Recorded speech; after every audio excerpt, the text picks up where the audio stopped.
I'm going to introduce our first speaker. So Professor Donal needs no introduction, but Donal is an endocrinologist and clinical lead for obesity in Ireland. He has over 75 publications in the area of diabetes and obesity, and too many research prizes to mention here this morning. Donal is a regular commentator on the importance of obesity, the dangers associated with the marketing of junk food and fast food to children, and the importance of physical activity in our daily lives. He has been a passionate advocate for people living with obesity, and I'm very delighted to welcome Donal to the stage this morning. Thank you. Thank you very much. Good morning. Thanks a million for the invitation. And it's lovely to hear the President take time out and open the conference. It's a new university.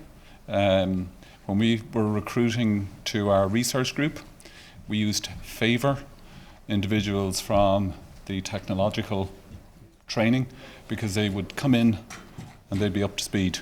They'd be actually able to do it, as opposed to knowing the theory of doing it, which is what, I hope that doesn't get lost as you transition to being a university. So I'm going to talk about understanding obesity and the opportunity over the next 25 minutes or so to maybe change how you think about adipose tissue, change how you think about how the body defends against weight loss, because that's where our understanding has gone. And I will touch on the pharmacology because I've been involved with GLP-1 for close on 30 years. That was my MD when I went over to London. Charles Eisenstein, an American author, said this: the world as we know it is built on a story, and to be a change agent is first to disrupt the existing story, but you have to tell another story so people have somewhere to go. And I'll come back to that, because within the field of obesity we have medicine and evidence as our change agents. We recently converted our old ICU in Columkills to a 4-bedded obesity rehabilitation unit. And patients come in for an 1,100 kilocalorie per day diet of 2 litres of low-fat milk, an OXO cube, an iron tablet, and a multivitamin. And they get physio input and psychology input. And we only weigh them at the start and end now. We used to weigh them weekly when they were in, but we've stopped doing that, and we're moving to stopping weighing them altogether. This lady came in, she was 157.5 kilos at the start and exactly the same at the end. Improved mobility, much better car transfers, personal hygiene better, and she was delighted. And she understood for the first time why her attempts over the years to lose weight maybe hadn't worked. And we've recently started a clinic in Portrane. So Dundrum, the Central Mental Hospital, moved out to Portrane about a year ago. And we've started a clinic twice a month there now for patients who, because antipsychotic-induced, medication-induced weight gain is a massive problem. And this was the first patient we saw on day one. 45-year-old male, type 2 diabetes, on clozapine, high sugars, insulin doses going up. And he weighed 103 kilos and had a hemoglobin A1C, which is his diabetes control indicator, of 88, and the target is kind of 53. So the key points I want you to take home from this morning are these. Eat less, move more is not the treatment of obesity. Weight gain is 90% irreversible for 90% of people. That's not my personal opinion, that's the evidence with lifestyle. Obviously, pharmacotherapy and surgery are changing that. The immune system is regulating adipose tissue, and medication is altering not just your sense of satiety and how much you eat, but actually energy burn. This is what's happened to obesity in the last 40 years. Population obesity, the BMI over 30 has doubled, but the BMI over 40 or class 3 obesity has gone up 600%, and the BMI over 50 has gone up 1,200%. So an explosion in the extreme end of obesity as we've grumbled to a population doubling. The decade in your life where you're most likely to put on most weight is 25 to 35 years of age. We have a toxic environment. Coca-Cola came to meet me a number of years ago to say we no longer promote in any way, shape or form to under 12s. And I was kind of shocked because this is the most successful campaign ever.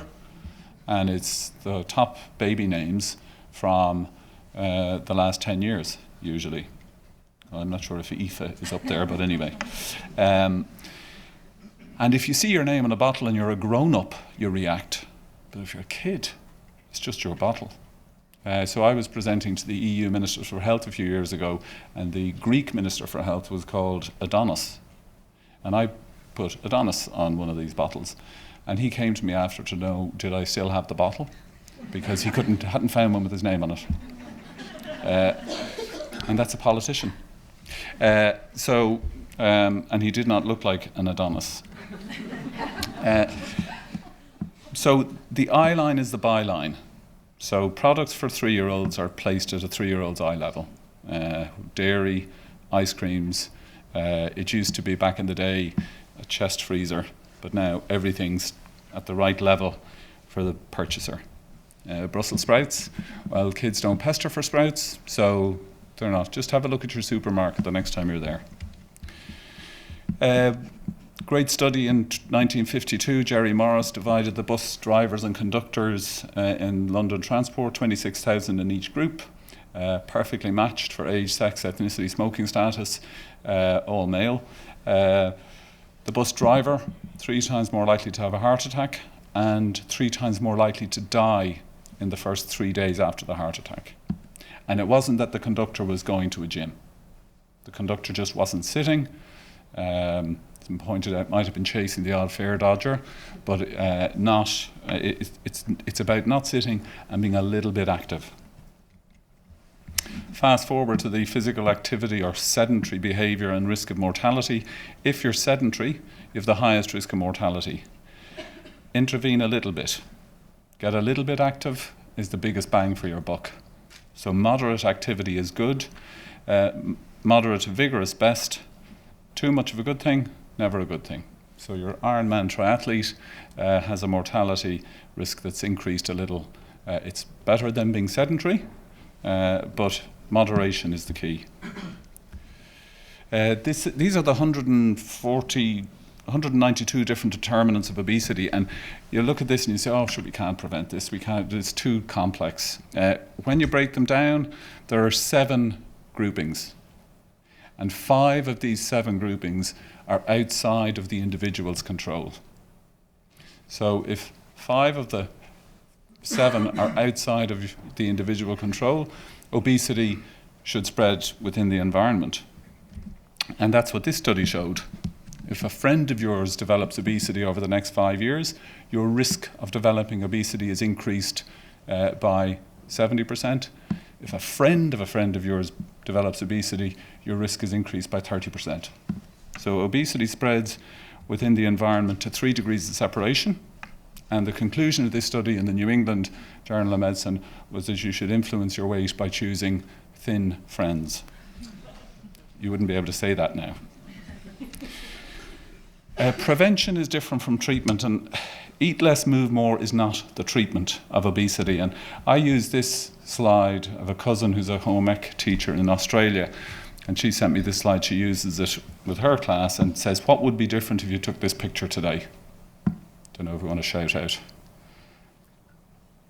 If you went to Bondi Beach today and took this picture, what would be different? There would be clothes on. There would be clothes on. They'd all be covered. Okay.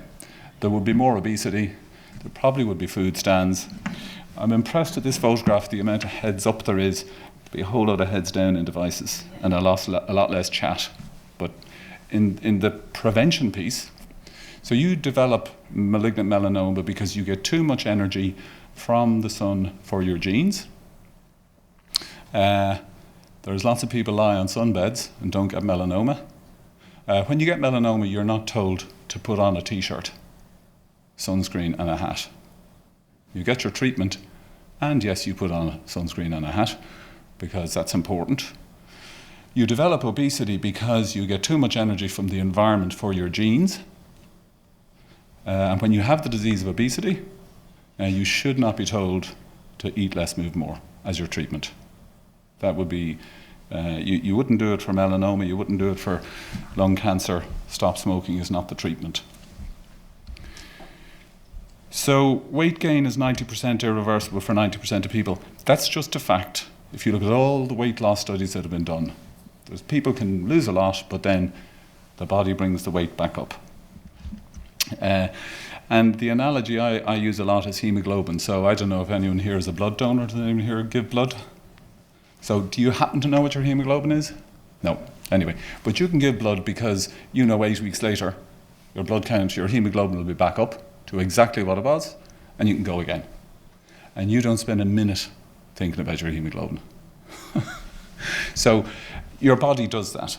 Energy and weight is a more primal store than hemoglobin. So you give energy away and your body will bring it back up and you won't spend any time thinking about it. Discussing it with your people you're working with, ask permission. Is it okay if we discuss your weight today? And then follow that up with, we understand things so much better now, and it's not as simple as eat less, move more. The immune system is linked to the immune system is regulating adipose tissue, but about 15 years ago, we started saying, well, look, obesity is causing everything. Diabetes, psoriasis, cancer, hypertension. So let's stop looking at a disease and let's look at the immune system. Is there a common mechanistic fault leading to more diseases? And we started taking blood from patients attending our clinic on day one, 10 mils of blood. So, a tablespoon of blood. And that tablespoon of blood contains 20 million immune cells. It's nanotechnology at a level we just don't appreciate. And they're divided into subtypes, those cells, based on their size and surface markers. And the immunologist, you show me this representative dot plot, and I glaze over, no interest. Size and surface markers. But they were saying, no, you've got to pay attention.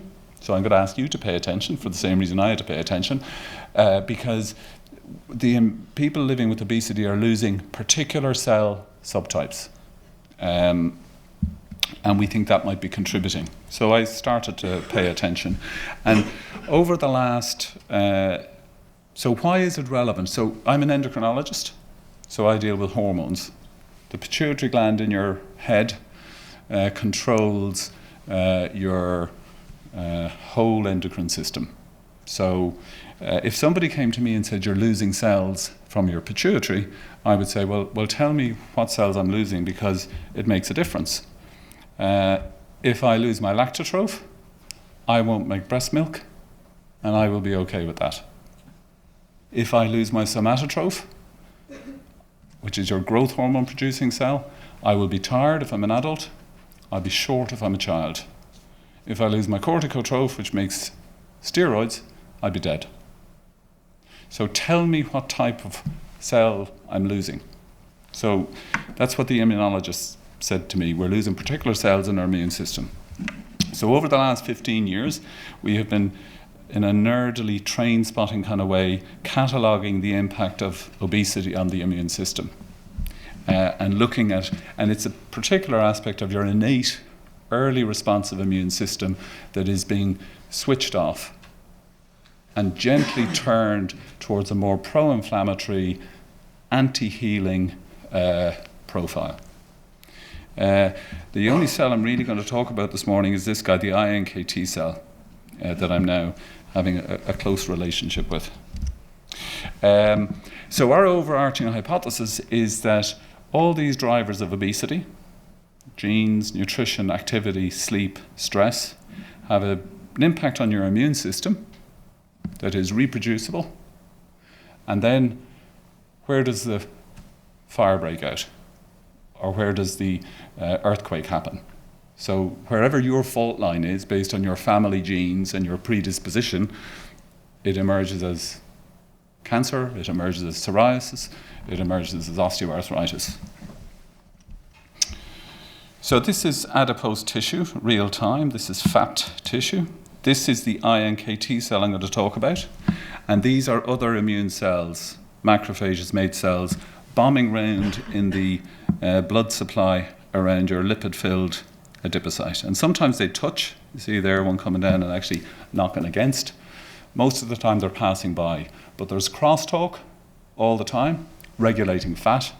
And if you get rid of that cell-to-cell contact that you see there, you lose about 30% of the function of your fat. So it's like the difference between saluting somebody, shaking hands, or kissing them. The reaction you get is different. So the iNKT cell has been described as a Swiss Army knife of the immune system. It can do everything, but it's best left in a regulatory role, calmly running the show. And we were interested in it because the first immunologist who came to work with us had done her PhD in it, and we said we'd look at it in people living with obesity. Also because it had a role in these diseases. So individuals with obesity have less iNKT cells, both in their blood and adipose tissue. And this is when I became interested in dot plots, because you can see in lean individuals a nice population of important cells almost disappearing completely in people with obesity. If you operate on them and their weight comes down, the levels of iNKT cells go up. And that's a good thing, because that doesn't happen in all diseases where you lose cells. And we said, okay, so is this why our patients are getting complications of obesity? And we said, we'll go into a mouse study for this one study. And we took mice with no iNKT cells and fed them a high-fat diet, looking for the complications of obesity. What we found, to our surprise, was it wasn't that they were getting the complications of obesity, they were getting more obesity. So this is a wild type, and no self-respecting mouse should have any fat, actually. But this mouse had nearly 10 grams of fat. Get rid of the iNKT cells, and you got double the amount of fat despite eating the same amount of food. Give the iNKT cells back to the mouse, an injection into their tummy of 1 million iNKT cells, rapid reduction in weight, improvement in blood sugar, improvement in fat cell size. And Lydia showed that this was dependent on IL-4 and IL-10. So weight was affecting the immune system, and we thought leading to the complications, but in fact it was also leading to more obesity. So the immune system was affecting weight in a circular way that most things in the body actually, physiological systems exhibit, so we shouldn't have been surprised. And if you think about this, if as a population level, as you develop more obesity, you are switching off a part of the immune system that is in turn making you develop more obesity, you can begin to look at the splintering off at the extreme end and say, well, maybe there's some physiology behind that explosion. So we have worked out what's going on in fat tissue. The iNKT cell is very important, regulating it up against the wall of the adipocyte, making IL-4 and IL-10. That's making macrophages, the green cells running around, produce catecholamines. The iNKT cell is telling the adipocyte to make FGF21, another cytokine, and both of those lead to browning of adipocytes, which is energy burn and weight loss. So why is this important for us in understanding obesity? When you start steroids, you switch off IL-10 and IL-4 production. Drop your energy burn and gain weight. When you start olanzapine or clozapine, like our patient in Portrane, you switch off IL-4 production. And you will drop your energy burn and you will gain weight. When you smoke, you bump up IL-10 production from your iNKT cells. So when you stop smoking, you drop your energy burn. Even if you continue eating the same, you will put on weight. So people who use smoking to control their weight, which is not uncommon, they're using physiology. 10 minutes, thank you. So the weight is affecting the immune system, and the immune system is affecting weight. GLP I mentioned, I've been working with it for about 30 years now. And we gave GLP to a patient who had psoriasis about 12 years ago now, and her psoriasis got better. And we said, this could be just coincidence, but maybe GLP is affecting the immune system. She even brought a bottle of whiskey up the weekend after she started the treatment to say, thanks for curing my psoriasis. So we asked this question, could GLP be affecting our friend, the iNKT cell, because the iNKT cell is important in psoriasis? And sure enough, it was. And the concept that your innate immune system was being regulated by hormones wasn't one that we were thinking about at the time. And then we've recently asked, does this explain some of the effect of GLP on weight? And the answer is yes. And if Eat Less, Move More is not the treatment of obesity, then these treatments need to be doing more than making you eat less. And that's what this study has shown. Patients who have sleep apnea treated with GLP, and we've looked at their adipose tissue activity on PET-CT before and after. And the bottom line is there is a linear relationship between the upregulation of their adipose tissue activity and the amount of weight they lose. And there is also a very strong relationship between how low their level of activity is at the start and how much weight they lose. And GLP, we're currently, in terms of weight loss meds, we're currently on this half of the graph, monoreceptor agonists, right? So GLP is liraglutide or semaglutide. There's others coming based on amylin and other hormones. We will have the first dual receptor agonist by the end of the year in Ireland. It's available in Japan at the moment and America, tirzepatide. And retatrutide is finished phase 2 studies, and that's a tri-receptor agonist, GLP and 2 other gut hormones. And what we're seeing in terms of weight loss, and remember I said with lifestyle 10% is the most you can hope for, but semaglutide is giving 15%, tirzepatide is giving up to 20%. And this is an image from a patient on tirzepatide who had fatty liver disease, 27% of their liver infiltrated by fat at the start of the study, 2% at the end of the study. Really powerful image. And this is a retatrutide study, and I sometimes think I've woken up in a parallel world because we thought this was about another decade away, really. This is a study that shows with the tri-receptor agonist, everybody loses more than 5%, and a quarter lose over 30%. Bonkers. Summary, Eat Less, Move More is not the treatment. Weight gain is 90% irreversible. The immune system is affecting adipose tissue, and new medication is impacting on thermogenesis. I've been involved, as have everyone in here that's participating this morning, in this model of care development to get treatment for adults and children with obesity, and that's being formalised and funded and rolled out at the moment, so people will have access to surgery and won't have to go abroad. So I said at the start that Eat Less, Move More is not the treatment, and I told you we need a new story so that people have somewhere to go. And I mentioned this patient one, day one. Uncontrolled diabetes, escalating weight, escalating insulin. Old story, Eat Less, Move More, more insulin, further weight gain. New story on what we did with this guy, because we have the tools now. Start GLP, wean the insulin. Nutrition and activity is always important, and he's currently off insulin, well-controlled diabetes, and weighs 87 kilos, and he's buzzing. A little too much at the moment, but... So the old story is Eat Less, Move More.